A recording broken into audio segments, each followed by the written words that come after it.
নিয়ে দাঁড়িয়ে গিয়েছেন যে বাগানের ফল হবে।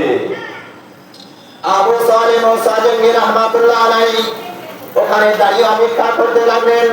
আজকে দেখছেন গাছ থেকে ডাল থেকে আজকে আপেল পড়ছে নদীতে, আর নদীর স্রোতে ভেসে চলে যায়। আবু সালেহ মুসা জাঙ্গি রাহমাতুল্লাহ আলাইহির মনে একবার পাতা ইরাদা হয়ে গেল যে এই বাগানের ফল হবে, অন্য বাগানের ফল হতে পারে না। আবু সালেহ মুসা জাঙ্গি রাহমাতুল্লাহ আলাইহি বাবা সঙ্গে সঙ্গে বাগানের মধ্যে প্রবেশ করলেন। আর বাগানের মধ্যে প্রবেশ করার পরে বাগানের মালিকের নিকটে গেলেন, বাগানের মালিককে সালাম দিলেন। আজকে বাগানের মালিককে যখন সালাম দিয়েছে, বাগানের মালিক জিজ্ঞাসা করে, বলো বাবা তুমি কেন এখানে এসেছো, আসার কারণটা কি বলো?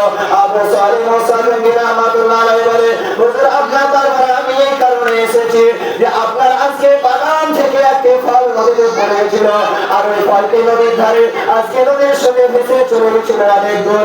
আজকে ওই ফলটি দিয়ে আমি ইফতার করেছি, আমি খেয়েছি।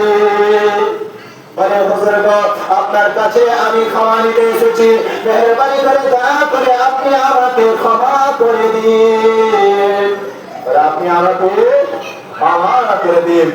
আবু সালেহ মুসা জাঙ্গি রাহমাতুল্লাহ আলাইহি যে বাগানের মালিকের নিকটে গিয়েছিলেন, এই বাগানের মালিক একজন ছিলেন নবী বংশের, জয় বলেন সুবহানাল্লাহ।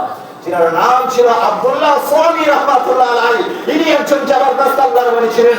আব্দুল্লাহ সামি রাহমাতুল্লাহ আলাইহি এই বালকের চেহারা দেখার পরে, এত তাকওয়া পরহেজগারি দেখার পরে, যে পৃথিবীতে মানুষ এখনো এরকম আছে যে বাগান থেকে আপেল চুরি করে নিয়ে যায়, আছে না?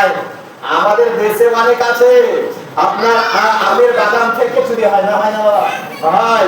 আপনার লিচুর বাগান থেকে লিচু চুরি হয়, ফলের বাগান থেকে ফল চুরি হয়, সবজির বাগান থেকে, সবজির জমি থেকে সবজি চুরি হয়। মানুষ আমরা মুসলমান হওয়ার পরেও আমরা আমাদের জবান থেকে মিথ্যা কথা যায় না, আমাদের অন্যায় যায় না।